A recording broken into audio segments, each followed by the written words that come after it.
Startup Unscripted. The questions you have with the truths you need to hear. And now your host, Michael Dincio. What up, guys? Hey, welcome back to another episode of Startup Unscripted.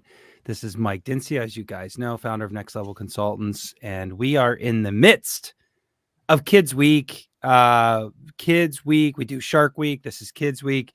I'm super excited about the guest we have today because very rarely do we have an opportunity to talk to someone that's been through the startup journey. Is a pediatric dentist. His name's Dr. Jarod Johnson. He's the owner of Arctic Dental, a professor at Iowa University. I met him at the AAPD while I was there this year in Toronto. And I'm super excited to interview you, Doc. But before we get into you and your story and your journey, I do want to do a shout out to the sponsor of Kid Week, which is, as you guys already know, it's SUPERMOUTH. It's a fantastic system to incorporate into any dental office. I'm a big fan of SUPERMOUTH. You guys know, and you've seen it in other episodes. My kids are actually absolutely obsessed with this stuff. And my most favorite thing about the SUPERMOUTH system is that it creates a residual business within your business. Not very often. You guys are always talking about how difficult and how grinding dentistry can be. Well, start creating a residual business within your business so that you don't have to work so hard for your revenue. And forget the business side of it. The kids love it. They're brushing. They're obsessed with brushing. If I tell them, oh, don't worry about it, just go to bed, it's late, they're like, no, the superheroes are telling me that I'm going to get the bugs. So I just really endorse it, which is why they're the sponsor of this particular week. So check it out. Real quick, another special announcement. If you guys have been following, we are going to merge and rebrand our podcast into one brand. It's going to be called Dental Unscripted soon. So today it's Startup Unscripted. If you guys are going down or thinking about going down the startup path, we also have Dental Acquisition Unscripted. Of course, that's buying a practice and all about buying. It started getting a little crazy, guys, managing 2 podcasts, 2 things, 2 YouTube channels, all of the things. So we're just going to bring it all into one hub called Dental Unscripted. And the other cool thing is I've helped a lot of you guys get into ownership. And now you're looking for practice management tips. And so you're going to get a lot of those. I'm going to be splashing in the 8 to 10 coaches that Next Level has to start giving you guys tips on AR and team management and culture and leadership and billing and all the things. And so that's going to be a really good resource for you guys. So Dental Unscripted, go subscribe to it now. We're going to get that set up. But anyways, without further ado, sorry, Doc, I had to get all that out. You have a podcast, so you understand. Welcome to the show, Dr. Jarod Johnson. Yeah, Michael, thanks for having me. And just piggybacking on what you're talking about, the residual business within inside of your business, I kind of felt guilty selling toothpaste, but I don't anymore. It's a benefit for your patient. When I looked at the facts, if you're going to write a prescription, less than half of your patients are going to pick that up, where they can go ahead and take the toothpaste that you already have at your office. They take it home. And if you've got a program where they're excited about it, dude, I mean, it just makes sense. I don't feel guilty, and it's a benefit to the patient. If they're going to use it and have fewer cavities, that's a win for them, a win for you, and a win for everyone on your team. It's definitely a win. And the SUPERMOUTH system, they have non-fluoride and fluoride. They got all kinds of options. So whatever your patient base is, they're going to have a product that fits. And so we SUPERMOUTH did not pay Dr. Johnson to say that. So that's, that's great. It just makes sense. I don't bring people on if I don't feel like it makes sense. And so that's a great program. But Doc, tell me a little bit about you, my friend. Like, so I already kind of gave everybody the heads up here. You know, you've been in the game for a minute, 9 years in dentistry. You did a startup. And we're going to get into all of that, but just kind of give me your background. Let's get to know Dr. Johnson real quick. Yeah, so I'm a pediatric dentist. I went out to University of Nevada, Las Vegas. I had a great experience out there. And during my first year is when I decided I wanted to do a startup. And my family's from Iowa, and we knew we wanted to come back to Iowa. And when you're looking for a place to go, it's about location. And I personally, I didn't want to be where everyone's going now. I didn't want to be in the big city and have to compete with everyone. So we looked at communities that had a need in the state of Iowa, and we located 4. And one of them happened to be pretty close to where my wife and my family are from. And so we decided to pick Muscatine, Iowa. It's about 40 minutes from where we're from.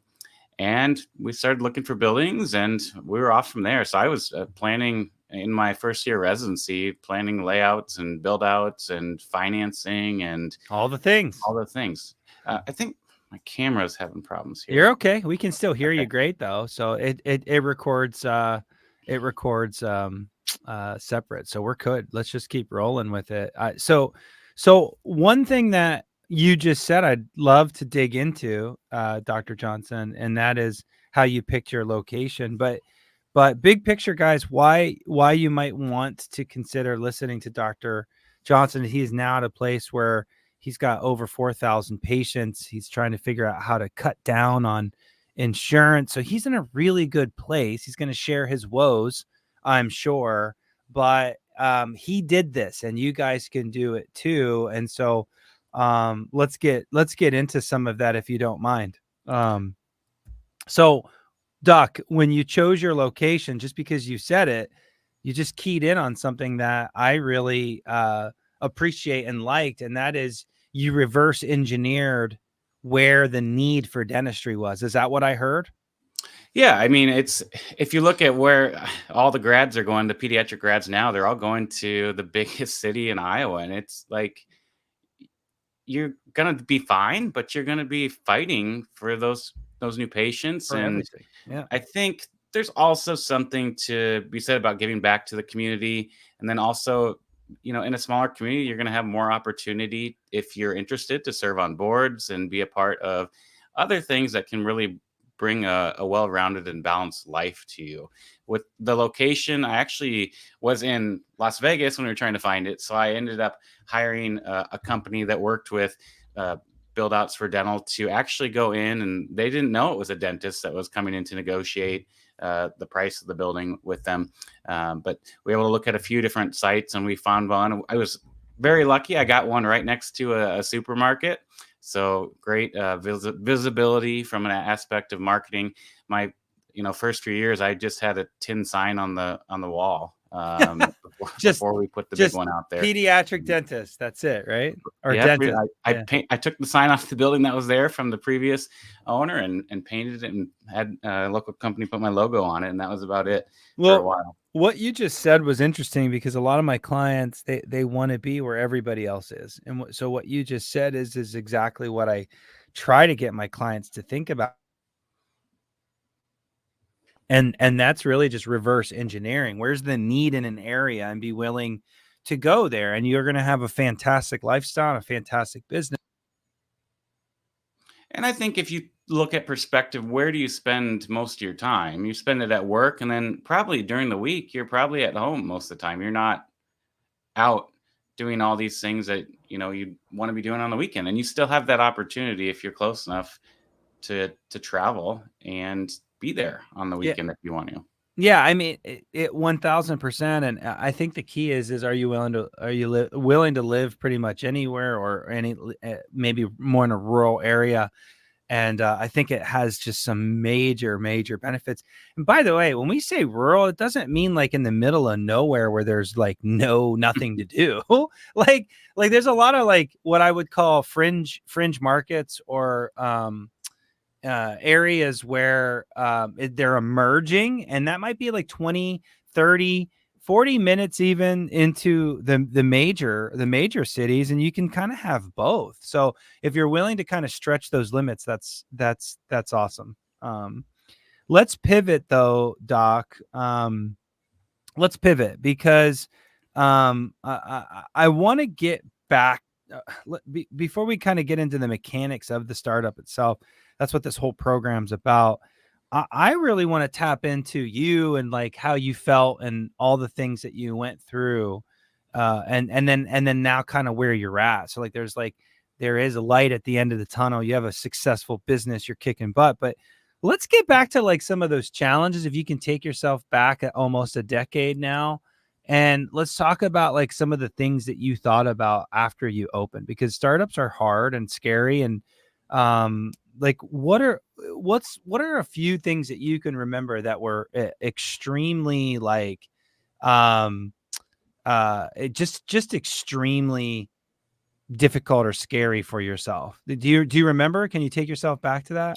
Yeah, I think just getting patience. I mean, you're obviously a new. You don't have the reputation that you may have had at a previous job, or maybe you're just coming out of school and you have no reputation, and that can be a challenge coming into a new community to try to build that base, because a lot of it's word of mouth. People say they had a good experience with you, and I think that's really picks up, but that's going to take time because you have to build that.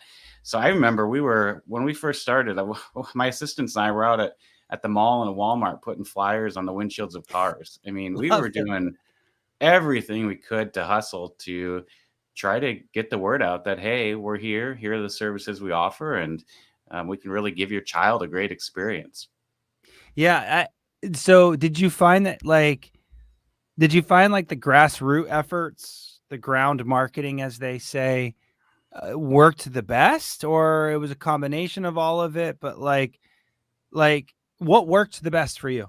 I mean, I don't want to make it a marketing episode, but at the same time, I don't feel like my clients give the grassroots and ground marketing efforts enough juice. They really rely on external marketing, and I think you have some ideas and comments about that, but they just don't give it enough.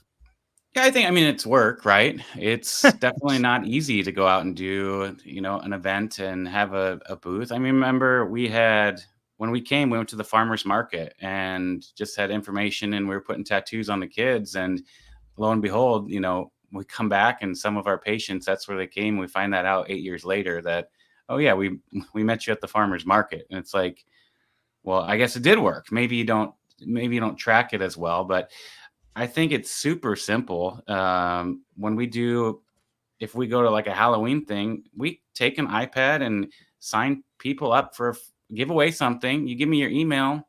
Hey, by the way, now we shoot you one a week or two later with just a promotional, or hey, here we are. You just created a lead there. And I don't know if dentists realize how hard it is to, get those leads, but it's definitely an opportunity for you to give away something nice. Maybe it's a Bluetooth speaker, and just collect their email and follow up with them. It's super simple. Simple. And you'd be surprised how many people would be willing to give you their email for a chance to win something. Yeah. Like any tips on like the verbal skills of that? Because it sounds like you're the type of guy that just goes and gets it done. A lot of my clients are just like, well, what do I say when someone walks up? Or they almost make it like a little bit too complicated. And to me, that those conversations just come natural. It's like, oh, whatever. What is she, about 6 years old? Well, that's great. Like, what is she into? Like, I just start talking. It comes so natural from a dentist to the audience, dentist to dentist. Like, how do you even start those conversations? And like you said, it sounds like it is easy just to get information from folks. Yeah, I mean, obviously you can start with what you're giving away, and you're probably gonna have something kid friendly. I would say probably balloons are one of the biggest hits that you could do for a kid. Kids love balloons. A balloon on a stick with your logo, super simple, super cost effective. Yeah. Great way to start the conversation. Temporary tattoos are another hit that we've done. Kids love those. We just had the state fair in Iowa, and all the kids are coming to my office now, and it's like they've got their own sleeve on of tattoos from these businesses. Are they branded for you? No, these are from like the fair, but we have Arctic Dental ones that we did too. And I love that. The kid doesn't even care what that farm thing is. They just got the tattoo and they love it. It's like the idea behind it. So just having like something like that, you can even do something as simple as a sticker, but something to give to the kid to engage that conversation.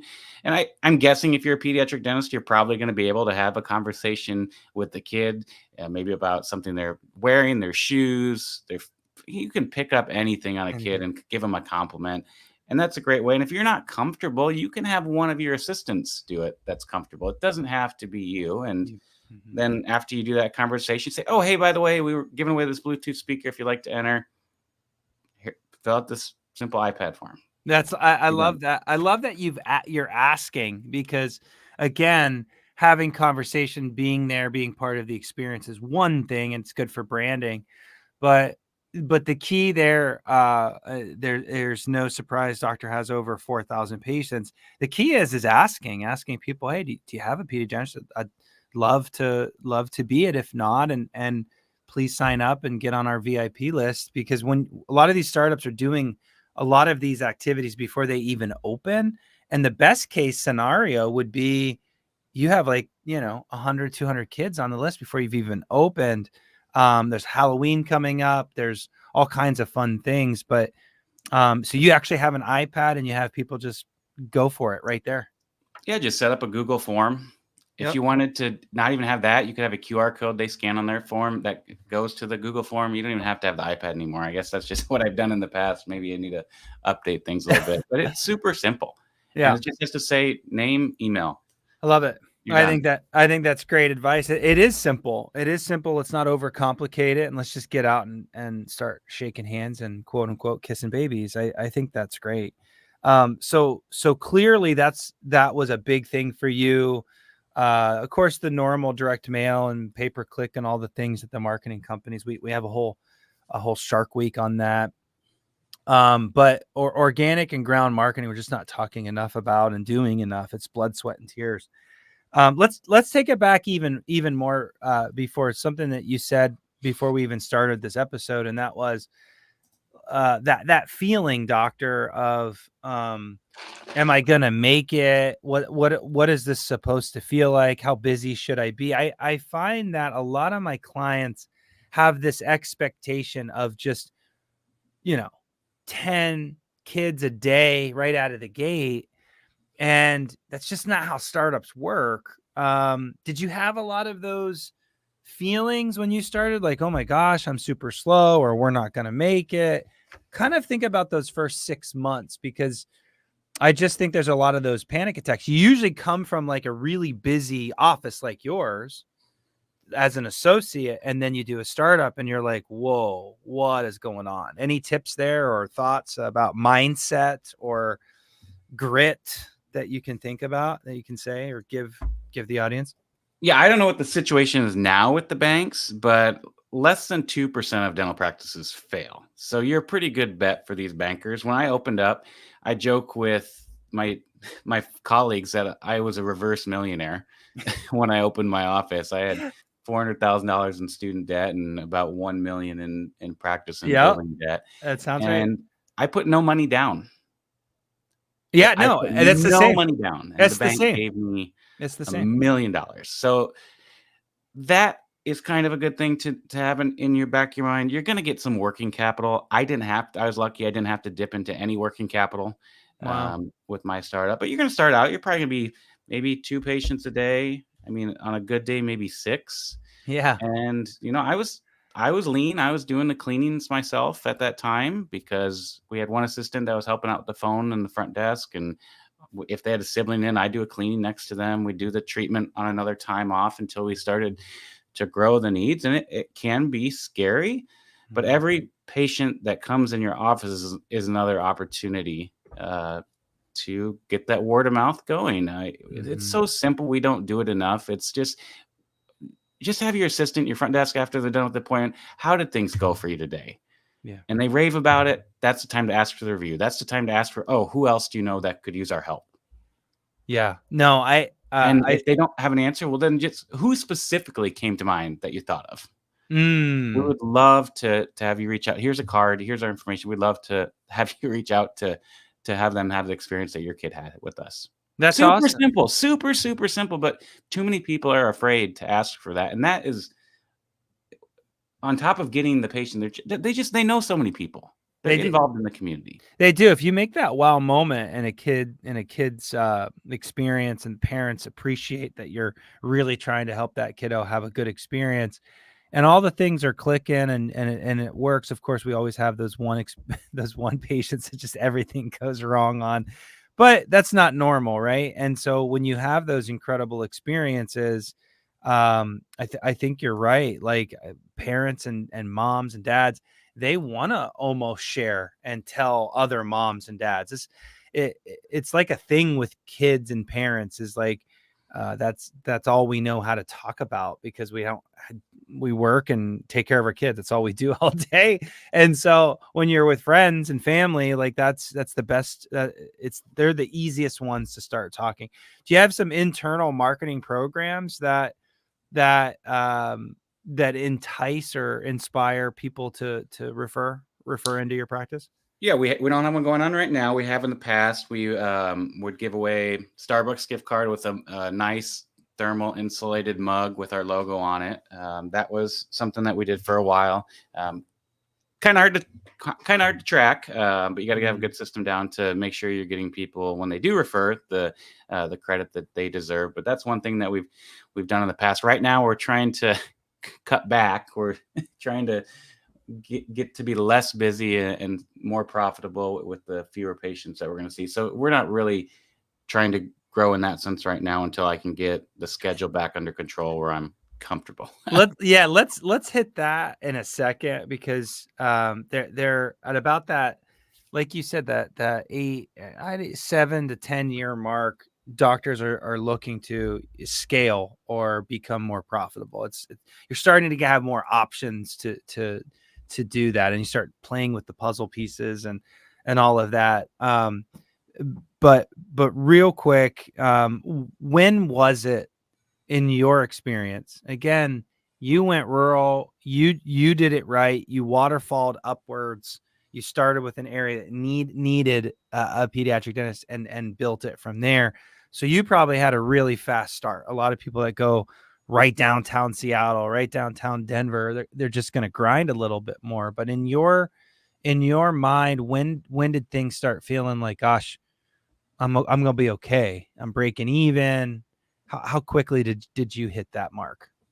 Yeah, I think probably year 2 was when it finally got to be comfortable. And then, I mean, 4 and 5, I was getting 172 new patients a month. What? It was just demographics matter. If that's not the theme of today's episode, is demographics matter. But you also you did a lot of really good things, so I can't take that away from you. But 175 new patients a month, that's crazy. But you said after about a year, things started really feeling good.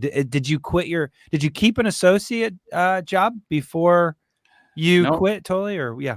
Nope, I went in. And I think what you got to also keep in mind is your recall system is going to hit. Mm-hmm. So every 6 months, it's a huge jump up. Yeah.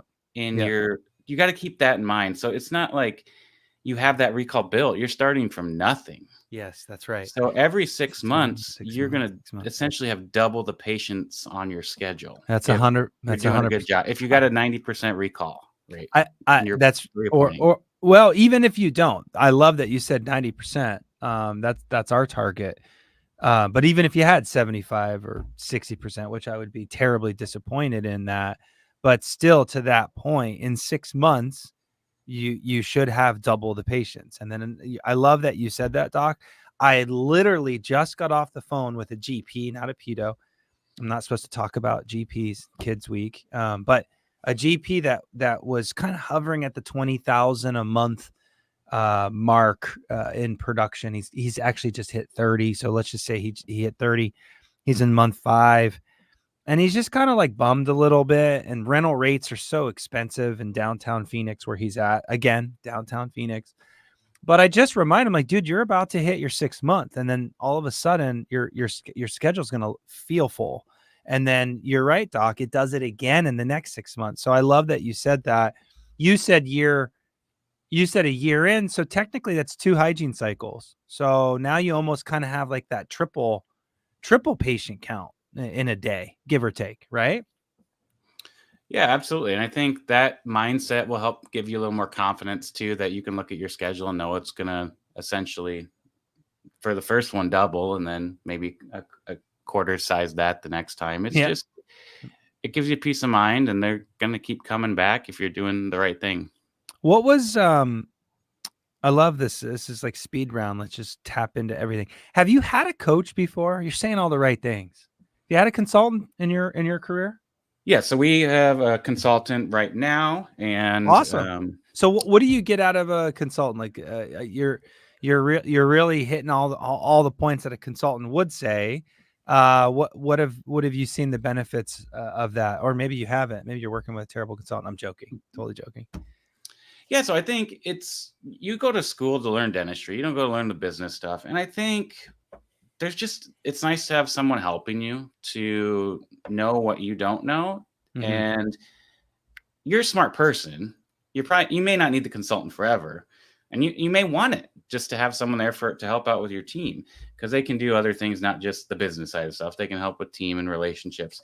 But I think that really helps you build a profitable office where you're not having a ton of money that's not being collected. You're being profitable. You're able to pay the overhead. I mean, you got a practice note, and maybe you have rent. I mean, you gotta pay the bills. So you There's a got to make lot sure of expenses. There's a lot of you- expenses. yeah. If you look at what my office costs to run a month, I mean, most people would drop their jaw if they knew. Right. Right. And it's all keeping that all in a balance and making sure you get yours. Accountability is a really big thing that I hear. Even if it's just, all the answers, but you just need somebody to hold you accountable. Oftentimes I hear that. So thank you for sharing that. Kind of as we land or pivot to the last kind of segment of this episode, what are some things that you're thinking about today that is going to help you take your practice to another level? I think you mentioned earlier when we were talking that you're going to consider cutting insurance. I think it's really important to note that almost every one of our startups, if not all, start with a full PPO credentialed with all, because you need that volume. Would you agree? Or did you regret that decision? I'm assuming that's what you did. Yeah, we took everything. I mean, it's like you're at the point. One of my assistants was saying, "Get the bodies in the chair." I mean, Get them. get him in the chair, and then there's so many different types of software out there. We've got practice by the numbers, and you can get into dial down and see what each insurance is paying per month and what percent of write-offs, what your plan analysis mix is. You can have companies, Solutions 101 will come in and analyze all your EOBs. There's just so much data out there. Mm-hmm. But I was at the point here, and we'd have a patient call that has good insurance that has an emergency, and we can't get them in for 3 months. Mm. And how is that going to go for you? 4,000 is too much. I'd like to get down to around 2,000. But we got to have room to be able to take care of the people that we have. It's not a service to them if they have to wait 3 months to be able to come and get their toothache fixed. So That's right. the analysis we're doing with the practice by numbers really helped. And what we're finding, Michael, is that a lot of right now it's mainly the Medicaid plans we're getting rid of. A lot of them are going out and becoming self-pay patients, so they're actually staying with us because they want to be with you, and you can do that because you have a great relationship, and your experience in customer service is on another level. And so we do find that when offices are really in tune to that customer experience that we're looking for, insurance becomes less of a barrier. So that's awesome. I believe it or not, folks, going all in with the PPOs, building your practice, building it out, filling out, hit your, find those break-even points, find that profitability that you want to hit. And then you get to do these analyses that Dr. Johnson's speaking of, where, hey, look, maybe this year doesn't make sense to have these 3 carriers. The next year, these 3 carriers, and so on and so forth. And to some point, you might end up with just a handful, if not a 2 or 3 or none. And you're running the most profitable practice you can. And I always have the conversation, and actually walk me through this with you. I think one of the biggest pitfalls is opening days too soon. What did you start with? I mean, you had some quick success, it sounds like, but 3 days was what most of our clients start at. And then I don't want them to move off of 3 days until they hit some pretty big numbers. What are your thoughts about all that? Yeah, I mean, it probably depends on your family situation. I was open 5 just because I didn't want to commute and go work at another office somewhere else. I mean, I think that's a great option for you to be profitable and have some sanity if you're coming out of school. But I was lucky my wife had a job that we were able to support where we were at the time. And Yeah. I think it's definitely a good idea to make sure that when you take that leap, that you are ready for it. Mm-hmm. And you're going to have your days filled, because if you're not working in another office, I mean, that may be $1,000 to $1,500 that you're not guaranteed a day, and you only got one patient on your schedule, and you're paying a team member to be there. Probably not the best move. That's exactly it, right? That's exactly it, right there. Is the team member? Once you give a team member 4 or 5 days, you kind of can't retract that back to 3. So you got to be ready to Doctor's point. Again, it sounds like you had quick success and had a lot of patients fairly quickly. You can do that with that volume, and you had a support partner.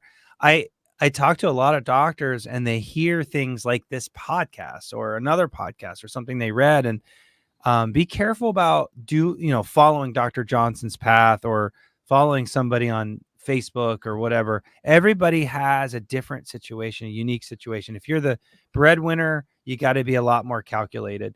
If you've got someone to share the load, you can take a little bit more risks, but every single person has a different situation. Well, anything else to add as it relates to startups or kind of like your journey, anything you'd like to share to the audience that you feel like would be pertinent? I mean, our audience mainly doctors thinking about taking the ownership leap, whether it's startup or acquisition. Any tidbits? I mean, you talking to yourself 9 years ago, what would you say? Any last tips? I would just say that you need to be open to doing every single job and learning every single responsibility at your office. Nothing's below you. Once you master it and learn the system, then delegate it. But you should know how to do every single thing at your office, because there's going to be a time where a team member is going to be gone and there's going to be a breakdown in the system, and you're going to have to step in and do that. And having done it before for a little bit is great, but definitely learn it. But then don't be afraid to delegate it. I think I kind of hung on to too many things too long, and delegating things to your team will make it a little bit easier for you to go on and look at the other stuff. I mean, when I was starting out, I wasn't looking at this practice by numbers, right? We're on the other end now. So now I'm learning that. Yeah. Did you find that you were a better manager, or you were able to monitor the activities better by knowing each of those functions that you just mentioned? I mean, for example, front office duties. Did you immerse yourself in the front office, Doc? Yeah, I mean, I was entering the EOBs, entering the write-offs, the adjustments, figuring out the numbers when things didn't come back and look right. I mean, that's a great skill to be able to know. I mean, if someone's writing off something they shouldn't be, I mean, you're going to get EOBs back, and you may have signed up for a lease to network, and you got to know if that is an actual write-off for the patient or if it's not. And if the lease network's not on there, that's not an adjustment that you're going to write off at the office. That's going to be billed to the patient. Yeah. So knowing those things, that might be a small nuance, but think of if you've got a lot of patients on that plan, you're out of network, and all of a sudden some Susie at the front desk is writing off all of the adjustments. You got to be careful. So knowing that and how to monitor that, it makes you smarter. You look better with your team. You can make sure things are being done right, and have accountability at your office. I bet with that great tip, I bet when someone isn't doing something appropriately, you're not afraid to let them go in any position. Is that a true story? Yeah, we've only had to let one person go, and I think it helps you be a coach to them and help them improve, and point that out and do it in a constructive manner where you can have your team members not feel belittled. My team knows I don't yell at them. We work together, and if something's not done right, we correct it and do it in a way that's compassionate for them and explain why things are done in a certain way so that we can all be successful. I love it. I think a lot of docs, they don't learn all the aspects. And so then therefore they feel, held to that person, even though they might not be performing to standard, but they don't know better. So they feel kind of hostage in some situations. So learning each one of those duties and actually doing some of that insurance stuff does pay dividends. So great tip. Duck, I just want to say thank you so much for being on the show today. I had a little technical difficulties this morning, but we got through it. And I thought it was an excellent content. Doc, if you're willing to, we'll put some contact information below in case someone has any questions. If you want to mentor somebody, my audience, whatever. But if you're willing, we'll do that down in the description. But other than that, thank you for investing your time and giving back to the community that you're a part of. I appreciate you. Yeah, it's been a pleasure to be on the show, and I'm thankful that you invited me, and I hope your listeners enjoyed today. It was great, man. It was great. All right. Thanks. And have a great rest of your year. Okay.